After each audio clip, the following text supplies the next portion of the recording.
Hi అండి. కొంచెం నా గొంతు మారుతుంది, కొంచెం ఒంట్లో బాగాలేదు, దగ్గుగా ఉంది, జ్వరంగా ఉంది. బట్ ఆల్సో ఇవాళ మీకు నేను చేసి చూపిద్దామని చేస్తున్నానండి. సొరకాయ కూర చేస్తున్నాను. చాలా సింపుల్గా చేసేసుకునే సొరకాయ కూర అండి. సో ఫస్ట్ ప్యాన్ పెట్టేసుకున్నాను. ప్యాన్ పెట్టేసుకున్నాక నూనె వేసుకున్నాను. ఇప్పుడు ఆవాలు, జీలకర్ర,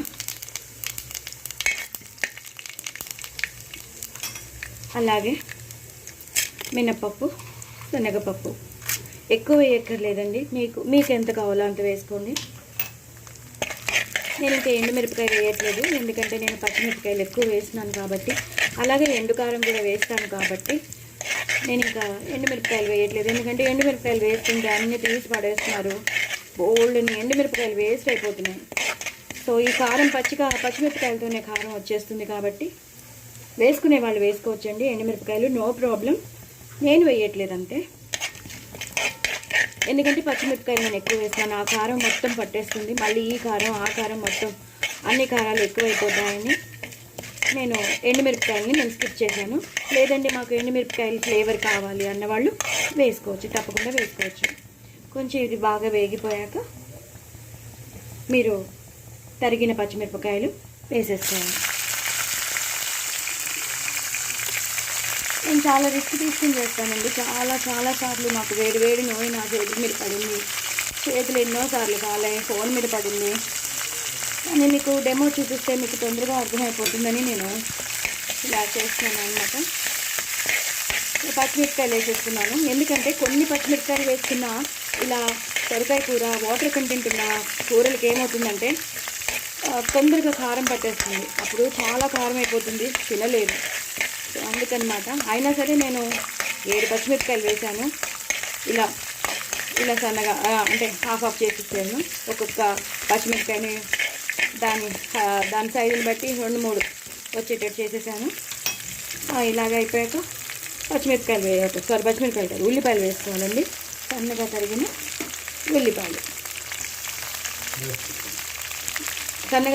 ఉల్లిపాయలు ఇవి వేసేయాలండి. ఇలా వేసేసి ఇది 1 నిమిషం ఇలా కలిపేసేసి ఇప్పుడు కొంచెం పసుపు వేసేసి కొంచెం కరివేపాకు వేసేసి మగ్గనివ్వాలండి. మగ్గనిచ్చాక నేను మళ్ళీ మీకు చూపిస్తాను. ఉల్లిపాయలు బాగా మగ్గిపోయాయి కదండి, ఈ టైంలోనే మనం టమాటో ముక్కలు వేసేసుకోవాలి. అలాగే సన్నగా తరిగి పెట్టుకున్న సొరకాయ ముక్కలు కూడా వేసేసుకోవాలి. ఇది ఎలాగో నీరు వదిలేస్తుంది, సో మనం మూత పెట్టేసుకుంటే సరిపోతుంది. నా దగ్గర చాలా చిన్న సొరకాయ ముక్క ఉంటే నేను ఈ కూర చేస్తున్నానండి. మీరు తగ్గినట్టుగా మీరు ఎంత కూర చేసుకోవాలో అంత చేసుకున్నప్పుడు ఇంగ్రీడియంట్స్ అనేవి పెరుగుతాయి. అస్సలు ఒంట్లో బాగాలేదండి, ఒంటంతా మారిపోయింది చూసారా. పూర్తిగా దగ్గు, జలుబు, జ్వరంతో ఉన్నాను. బట్ నేను మళ్ళీ గ్యాప్ వచ్చేస్తుంది కదా, మళ్ళీ నాకు ఇబ్బంది అయిపోతుంది. మీ అందరికీ నేను చూపిస్తాను కదా అని మళ్ళీ మీరందరూ వెయిట్ చేస్తూ ఉంటారు అని నేను చేస్తున్నాను అనమాట. ఇది కొంచెం మగ్గాలండి, మగ్గితే మాత్రం ఈజీగా చేసేసుకోవచ్చు. దీని మీద మూత పెట్టేస్తాను, మగ్గాక మీకు చూపిస్తాను.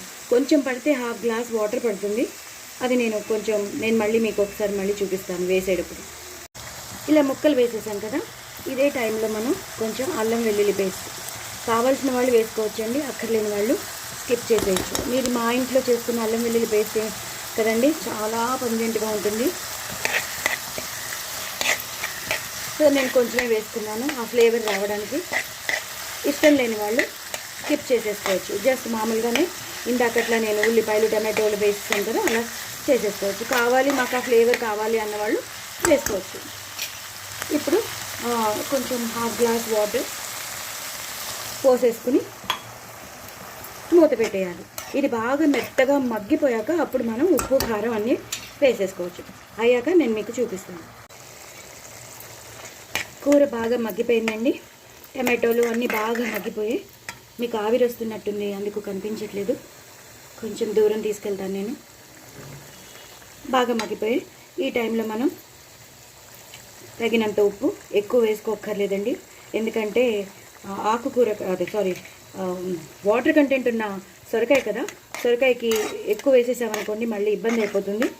చూసుకుని వేసుకోండి, మీకు రుచికి తగినంత వేసుకోండి. మేము తక్కువే తింటాం కాబట్టి నేను తక్కువే వేశాను. అలాగే ఇందాక పచ్చిమిరపకాయలు ఎక్కువ వేశాను, అలాగే ఇప్పుడు కారం వేస్తున్నాను. సో అందుకే నేను ఎండుమిరపకాయలు స్కిప్ చేశానండి. ఇది బాగా కలిపేయాలి. కలిపేశాక ఇప్పుడు కొంచెం హైలో పెట్టుకోండి. బాగా ఉడికిపోయే ముక్కలన్నీ బాగా ఉడికిపోయి ఇదే టైంలో నేను ఎప్పుడు చేసి పెట్టుకునే గన్ పౌడర్ అంటే మినపప్పు, శనగపప్పు, జీలకర్ర, ధనియాలు, మిరియాలు ఇవన్నీ ఉంటాయి చూసారా, మనం వంకాయ పొడి, ఆ వంకాయ పొడి అనమాట. అది ఒక స్పూన్ వేసాను, ఇంకో హాఫ్ స్పూన్ వేసేస్తాను. వేసేసి ఇలా మొత్తం కలిపేయాలి. కలిపేశాక ఇప్పుడు మీరేం చేయాలంటే హాఫ్ గ్లాస్ పాలు ఇలా పోసేసుకోవాలి. ఇలా పోసేసుకుని మీరు ఇలా మొత్తం కూరని మొత్తం ఇలా కలిపేసేసి హైలోనే పెట్టుకున్నానండి. మీడియంలో కానీ హైలోనే పెట్టుకోండి. ఎంత బాగా మగ్గితే అంత బాగా ఉడికితే కూర అంత టేస్టీగా ఉంటుంది. సో మీరందరూ తప్పకుండా ట్రై చేయండి. నా ఛానల్ సబ్స్క్రైబ్ చేసుకోండి, సపోర్ట్ చేయండి. నేను 1000 సబ్స్క్రైబర్స్కి దగ్గరలో ఉన్నానండి. సో ప్లీజ్ ప్లీజ్ ప్లీజ్ మీ సహాయం నాకు కావాలి. మీరు మీ సహాయం ఉంటేనే నేను ఏదైనా చేయగలను. మీ సపోర్ట్ నాకు చాలా కంపల్సరీ కావాలండి. సో నేను ఆరోగ్యం బాగాలేకపోయినా నేను మీకు అన్నీ చేసి చూపిస్తున్నాను. సో దట్ ఇవన్నీ తెలుసున్నవే అనుకోవచ్చు, తెలుసున్నవైనా నా స్టైల్ కొంచెం మారచ్చు. సో అదొక్కటి చెప్తున్నాను. స్టైల్ ఒక్కొక్కరిది ఒక్కొక్క స్టైల్ ఉంటుంది. ఎవరికైతే ఏ స్టైల్ నచ్చితే ఆ స్టైల్ ఫాలో అవుతారు కాబట్టి నేను చెప్తున్నానండి. బట్ చాలా టేస్టీగా ఉంటుంది ఈ కూర మాత్రం. ఇలా మీరు చేసుకుంటే మాత్రం చాలా చాలా టేస్టీగా ఉంటుంది. ఉల్లిపాయలు అక్కర్లేని వాళ్ళు స్కిప్ చేయొచ్చు. అదే అల్లం వెల్లుల్లి పేస్ట్ వేసుకొని వాళ్ళు కూడా స్కిప్ చేయొచ్చు. జస్ట్ సొరకాయతో కూడా మనం పోపు వేసేసుకుని పాలు పోసేసుకుని ఈ గన్ పౌడర్ వేసేసుకుని కూడా చేసేసుకోవచ్చు. లేదు ఇలా మసాలా ఫ్లేవర్ కావాలన్న వాళ్ళు ఇలా మొత్తం ఉల్లిపాయలు చక్కగా పచ్చిమిరపకాయలు అల్లం వెల్లుల్లి పేస్ట్ అన్నీ వేసేసుకున్నాక అప్పుడు మనం ఇప్పుడు నేను మొత్తం అయిపోయిందండి, కూర అయిపోయింది. ఇదే టైంలో మనం కరివేపాకు, కొత్తిమీర వేసేసి పూర్తిగా ఇలా కలిపేయాలి. అంటే దాని ఫ్లేవర్ అంతా మొత్తం కూరకి పట్టాలన్నమాట. చాలా చాలా టేస్టీగా ఉంటుందండి. అన్నంలోకి బాగుంటుంది, అలాగే చపాతీలోకి చాలా బాగుంటుంది. ఇందులో పాలు పోసేసాం కాబట్టి కొంచెం తీగా ఉంటుంది. ఇంకొంచెం లేదు మాకు ఇంకొంచెం తీగా ఉండాలి అన్న వాళ్ళు షుగర్ వేసుకోవచ్చు, హాఫ్ స్పూన్ షుగర్ వేసుకోవచ్చు. మీ ఇష్టం అండి, మీ రుచికి తగినంత మీరు ఎలా వేసుకోవాలో అలా వేసుకోండి. మిగతాదంతా సేమ్ ప్రొసీజర్. ఇది ఫాలో అయిపోతే మాత్రం చాలా బాగుంటుంది. వేడివేడి అన్నంలో ఈ పాలు పోసిన సొరకాయ కూర తింటే మాత్రం సూపర్ ఉంటుందండి. ఎందుకంటే అప్పుడప్పుడు ఒంట్లో బాగాలేనప్పుడు ఇలాంటి సింపుల్గా ఉన్న చాలా సాత్వికంగా ఈజీగా డైజెస్ట్ అయిపోయేది చాలా బాగుంటుంది. మనిషికి కూడా చాలా బాగుంటుంది, తినాలని అనిపిస్తుంది. ఎందుకంటే రుచి పోతుంది, నాలుకకి రుచి పోతుంది. కాబట్టి ఇలా సింపుల్గా ఈజీ డైజెస్టబుల్ కూర చేసుకుంటే చాలా చాలా ఈజీగా చాలా బాగుంటుంది కూడా. మనకు కూడా తిన్నట్టు ఉంటుంది, కొంచెం ఆకలి తీరినట్టు ఉంటుంది, ఎక్కువ ప్రెషర్ పడదు మన ఒంటి మీద. సో మీరందరూ తప్పకుండా ట్రై చేయండి. నా ఛానల్ సబ్స్క్రైబ్ చేసుకోండి, సపోర్ట్ చేయండి. బట్ డూ ట్రై ఇట్ అండి. వెరీ వెరీ టేస్టీ సొరకాయ పాలు పోసిన కూర. బాయ్ అండి.